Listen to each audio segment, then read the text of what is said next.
Paz e luz, muita paz, muita luz no teu caminho. Um dos momentos mais dramáticos da história de Israel foi a invasão romana pelo imperador Tito no ano 70 depois de Cristo. Jesus Cristo tinha falado sobre esta invasão.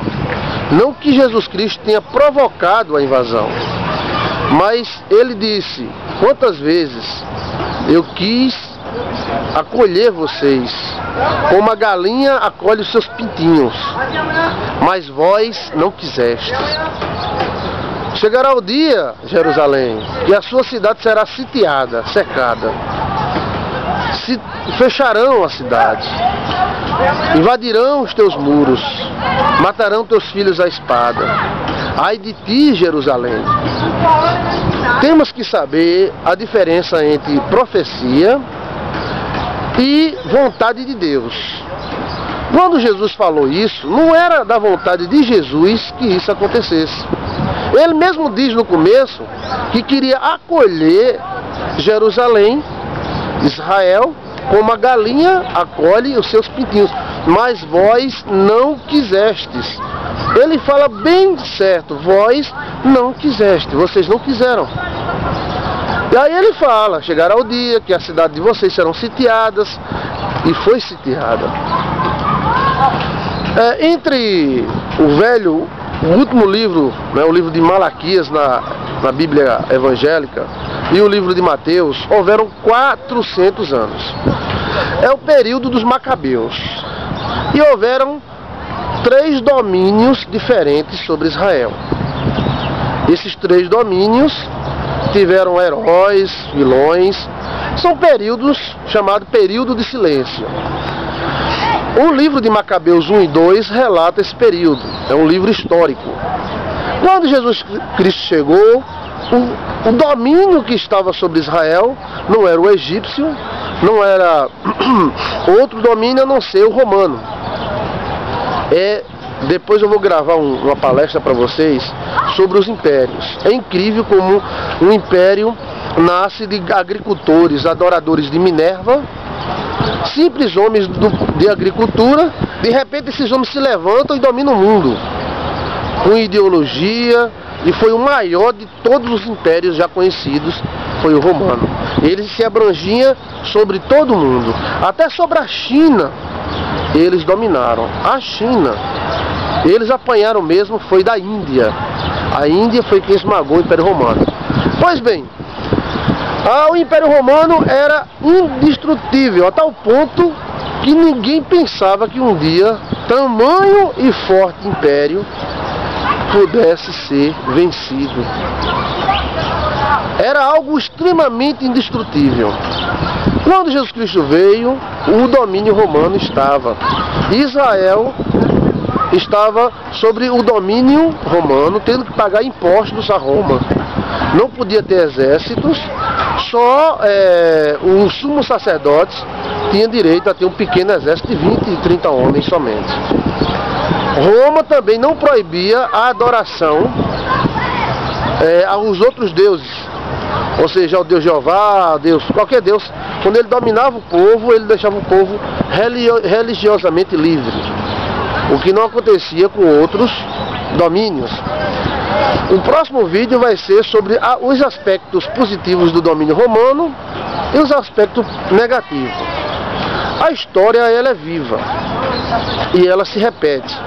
E ela não passa, ela se interioriza, ela entra dentro da nossa carne, do nosso DNA. É importante para você que quer melhorar de vida, que quer transformar a sua vida, conhecer a vida de outros que já passaram como você um dia irá passar. Então Roma estava dominando sobre Israel. Israel escolhe Barrabás e não a Jesus. Às vezes uma atitude muda a vida toda da pessoa. Uma atitude. Às vezes tantas atitudes não mudam nada. E às vezes uma atitude muda. Por isso que é importante as atitudes. Eu já gravei sobre Barrabás, né, sobre a origem e história de Barrabás, mas a destruição de Jerusalém começa em Barrabás.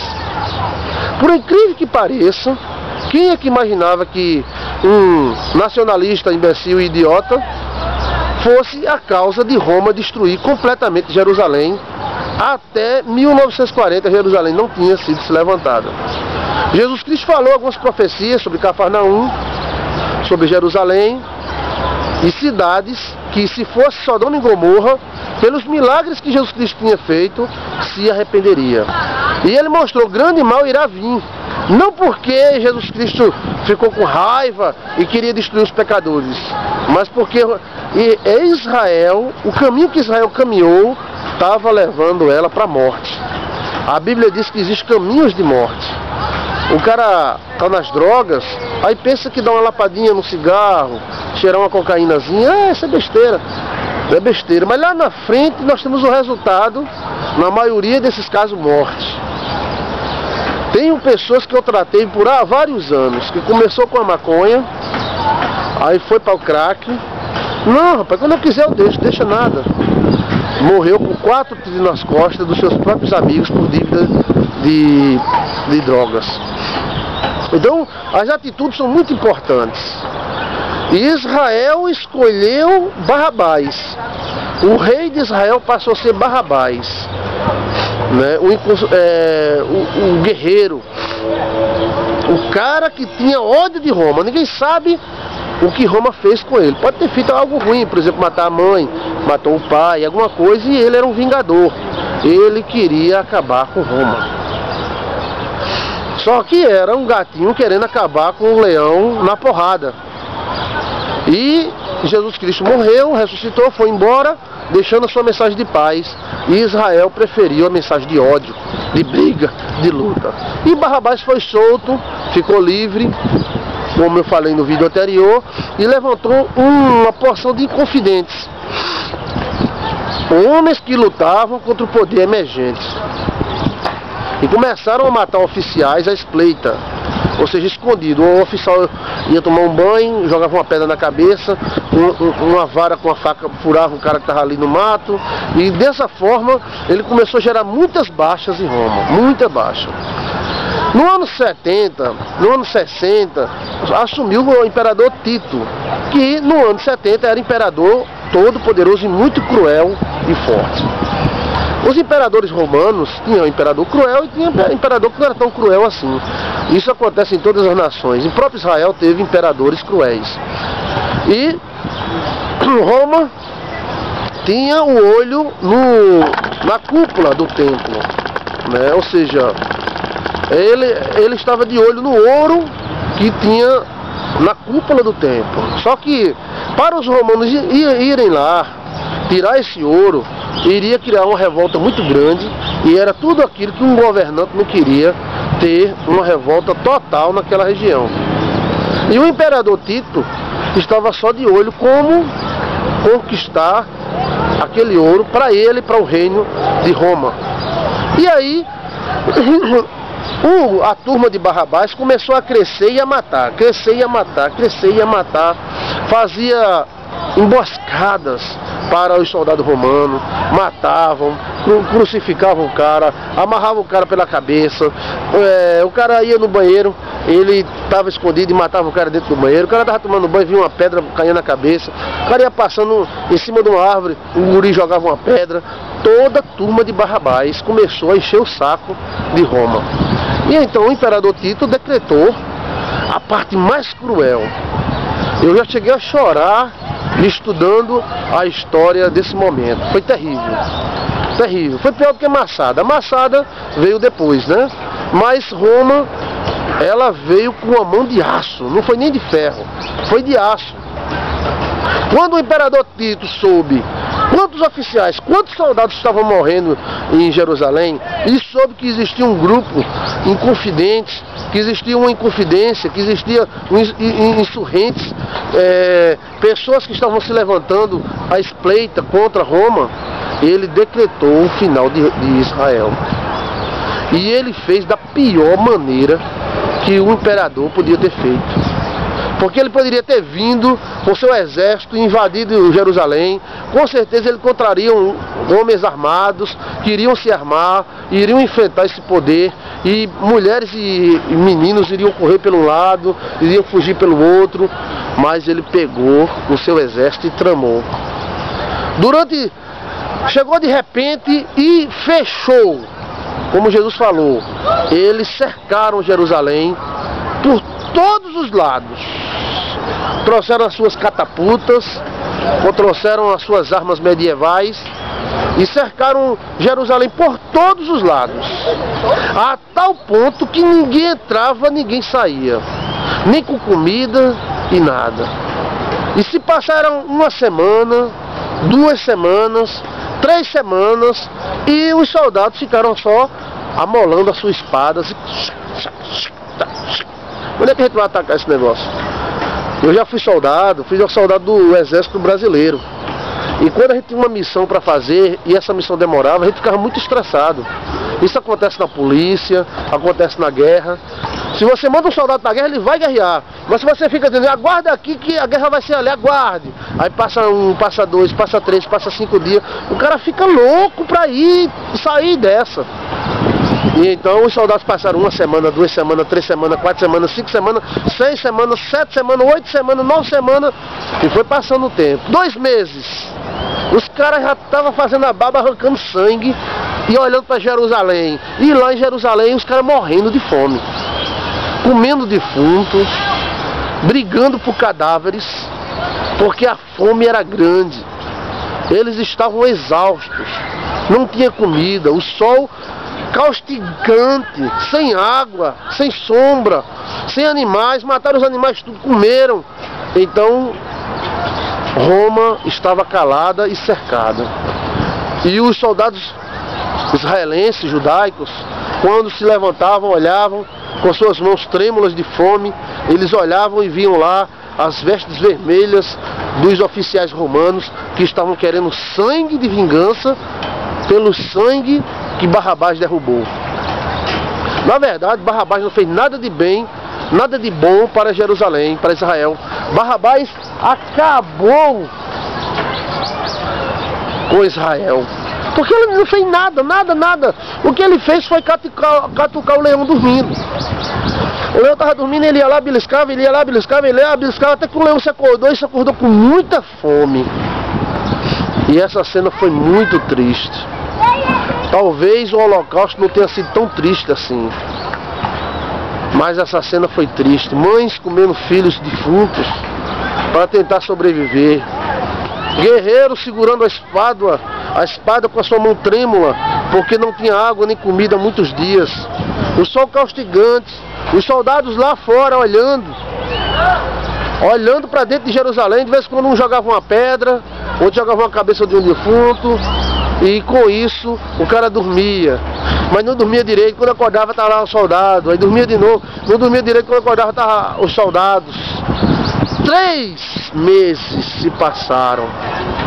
3 meses se passaram. E o poder romano cercando Jerusalém, como Jesus Cristo falou, do mesmo jeito. Os homens já estavam exaustos. Os romanos já estavam exaustos. Os oficiais romanos já estavam se mordendo de raiva, porque eles queriam terminar sua missão e ir para suas casas. Enquanto isso, os judeus dentro dos muros, com suas famílias, seus filhos, mortos de fome, aguardavam a sua sorte, algum motivo, alguma ordem, alguma conversa do imperador Tito. O imperador Tito, no seu trono lá, tomando vinho, comendo um bodinho assado, uma feijoada, uma buchada. Até que o imperador Tito, 3 meses depois, se levanta do seu trono e diz: chegou a hora. Pega o seu cavalo imperial, pega os seus oficiais e se dirige para Jerusalém. E de longe se vê uma poeira no ar, e os soldados romanos ficam olhando. Quem é que vem ali? É comida? Quem é reforço? Quem será que vem ali? Dentro dos muros de Jerusalém, os judeus ficam olhando aquela poeira cortando o deserto, e eles olham: quem será? Será algum negociador? Será alguém de Roma que veio conversar com a gente? E quando aquela poeira foi se aproximando, a tropa romana percebe que é nada mais, nada menos, me arrepio todinho, do que o grande imperador Tito, com toda a sua fúria e ira provocada por Barrabás. Filha da mãe esse Barrabás.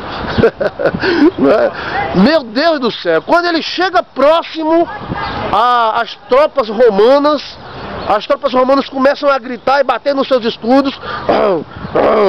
Um grito de morte, como um leão que ruge antes de morder a cabeça de sua presa. E o povo de Israel começa a tremer, porque sabe que algo terrível vai acontecer. O imperador está chegando. Eu acredito que as pernas fracas daqueles guerreiros diziam: chegou a hora, né? Mas eles não pensavam nem tanto nele, pensavam nas mulheres, nas crianças, suas irmãs, sua mãe. Toda a raça estava ali dentro, toda a família. E o grande imperador chegou, e a tropa começou a gritar, e o outro ouvia, assim um grito arrodeou Jerusalém, um grito de morte, como a morte anunciando: cheguei, vou lascar todo mundo. E então os guerreiros judeus, correram, pegaram as suas espadas, lanças, pegaram pedras para jogar de cima do muro, se prepararam, porque eles não sabiam o que era que ia acontecer. 3 meses se passaram. É muito tempo. E então o imperador Tito chega, a sua tropa fica em ordem, e aqueles homens começam a babar de raiva, de ira, de ódio, querendo vingar os seus amigos mortos por Barrabás. E então o imperador Tito, com a sua capa vermelha, com a sua coroa, seus apetrechos, pega a sua espada, levanta, e a tropa grita fortemente. E ele aponta para Jerusalém, e daí começa o ataque. Nisso, quando ele aponta para Jerusalém, o coração dos judeus que estavam observando das muralhas caiu nos pés. Diz: pronto, chegou a hora. Aqueles homens alimentados, irados, com raiva, com ira, vinham sobre homens mortos de fome, amedrontados, que não dormiam de noite por causa da tropa. E a tropa romana ataca as muralhas de Jerusalém, e os guerreiros mais bravos resistem fortemente. Eles traem aquela tora, né, para estourar o portão, e começa a bater, e os judeus começam a jogar pedra, e as flechas começam a voar, as pedras começam a voar no céu, cair dentro de Jerusalém, matando, derrubando tudo que é barraca, que é lona, matando pessoas, até que o portão de Jerusalém é estourado por aquela tora com cabeça de bode. Ali é o último som da morte. A tropa romana, a fúria romana, entra com ódio, um ódio indescritível, parecia que estavam endemoniados. E eles entram em Jerusalém, e quem passa pela frente deles, eles derrubam a espada, e os guerreiros judaicos, mortos de fome, cansados, eles vão ainda à luta, como se joga em cima da morte, era só para ir e morrer mesmo. E aquela frase que diz: e o sangue deu na canela, nasceu nesse dia. Como uma frase Massada. Massada vem da cidade de Massada. E eu vou contar a história para vocês. E muitos já conhecem, né? Mas ali os romanos entraram com tudo, com seus cavalos, seus carros, com os homens fortes, derrubando tudo que se mexia, mulher, criança, filhos. Eles matavam, exterminavam, eles queriam acabar com aquela raça por completo. E o cerco se fechou, e um portão estourou, o outro portão também estourou, o outro também estourou, e era romano por tudo quanto era canto, e sangue, e morte, e lágrima. E Jesus Cristo tentou evitar tanto. Horas depois do grande ataque, a turma já estava morta, e os guerreiros já não existiam mais. Apenas algumas pessoas que por piedade foram deixadas para ser escravas ou ser viciadas sexualmente. Então entrou o imperador Tito em Jerusalém e o seu trunfo aconteceu. Tomou Jerusalém, matou seus guerreiros. E ele olhou para o templo, viu a cúpula do templo, né? E ele disse: como é que a gente vai tirar esse ouro aí do templo? Alguém chegou para ele e disse: ó, se a gente encher o templo de lenha, de coisas inflamáveis, a gente toca fogo e o fogo vai arder, o ouro vai derreter, depois no meio das cinzas estará o ouro. E o imperador Tito ordenou e jogaram tudo que queimava, madeira, corpos, cadáveres, tudo que queimava jogaram dentro do templo. Abarrotaram o templo até em cima de madeira, árvore, móveis, tudo que queimava.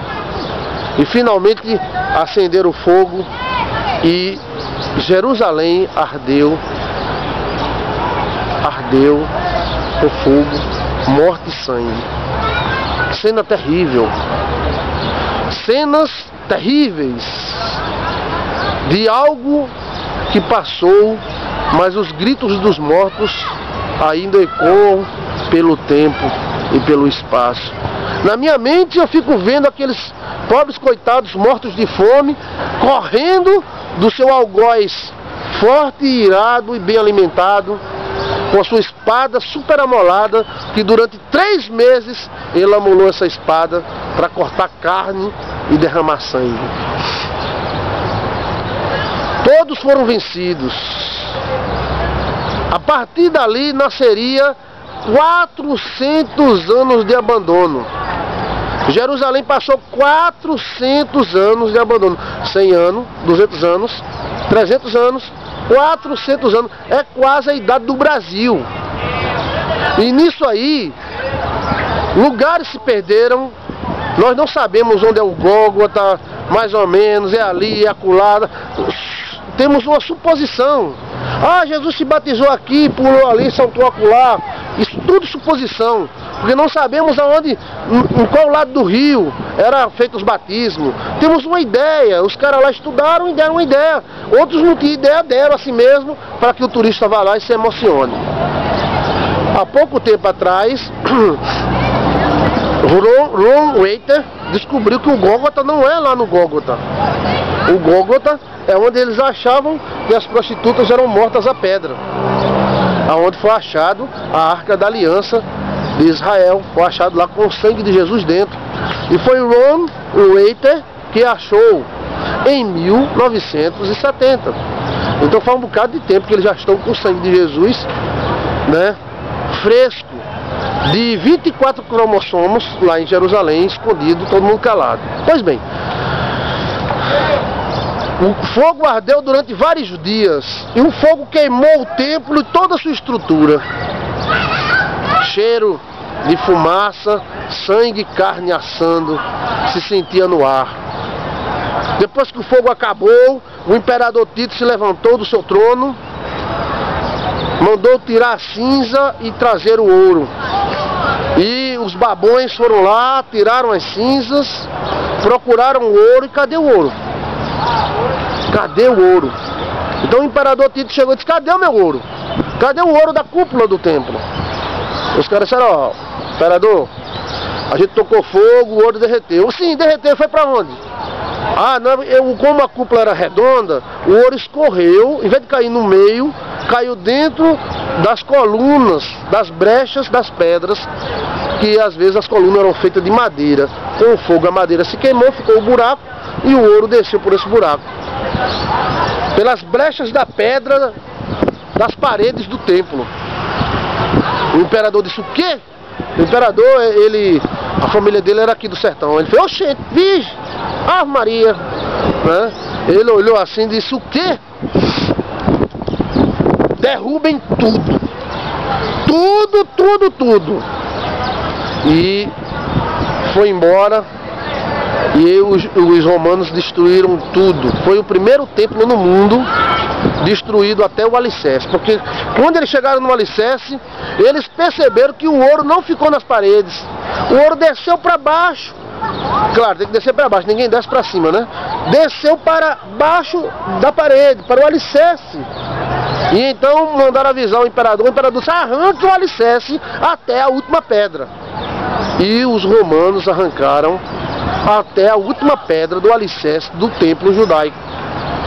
Por isso que se cumpriu a palavra de Jesus Cristo: aqui não ficará pedra sobre pedra que não seja derribada. Ele estava prevendo isso aí.